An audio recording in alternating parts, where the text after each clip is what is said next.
PSL এবং Big Bash মাতানো Rishad Hossain কি এবার খেলবেন দক্ষিণ আফ্রিকার SA20 টুর্নামেন্ট।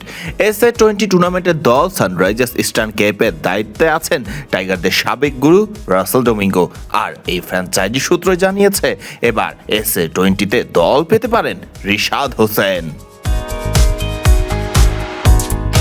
রিশাদ বিগ ব্যাশের শেষ আসরে ছিলেন হোবার্ট হারিকেন্সের দলে, তাও আবার শুধুমাত্র নামমাত্র দলে ছিলেন ব্যাপারটি এমনও নয়। দলের অন্যতম গুরুত্বপূর্ণ ক্রিকেটার হিসেবে ছিলেন রিশাদ। 11 ইনিংসে 15 উইকেট নেয় রিশাদ যৌথভাবে ছিলেন সর্বোচ্চ উইকেট শিকারের তালিকায়। শুধু বিগ ব্যাশ নয়, ইতোমধ্যে পিএসএলেও বেশ নাম কুড়িয়েছেন রিশাদ হোসেন।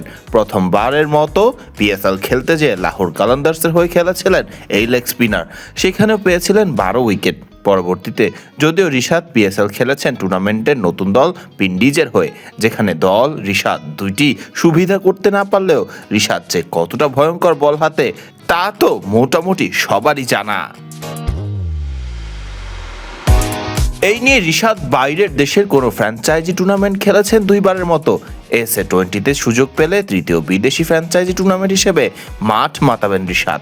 তবে কতটা সুযোগ আছে তার দল পাওয়ার? জনপ্রিয় পত্রিকা ডেইলি সানকে দেয়া সাক্ষাৎকারে রাসেল ডোমিঙ্গো রিশাদের দল পাওয়া নিয়ে জানিয়েছেন, হ্যাঁ, এমনই মনে হচ্ছে। SA20-র আগামী মৌসুম মাঠে গড়াচ্ছে 9 জানুয়ারি থেকে, যা চলবে 4 ফেব্রুয়ারি পর্যন্ত। এই টুর্নামেন্টে খেললে আরও একবার হয়তো রিশাদকে বিপিএল খেলা বাদ দিতে হতে পারে। সর্বশেষ বিপিএল না খেলে বিগ ব্যাশ খেলেছিলেন এই তারকা ক্রিকেটার।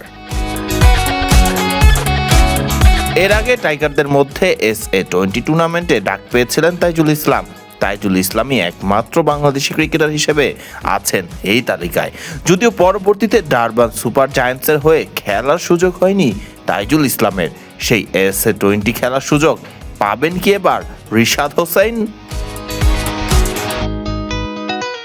ফরদিন রহমান সকাল, বিডি ক্রিক টাইম।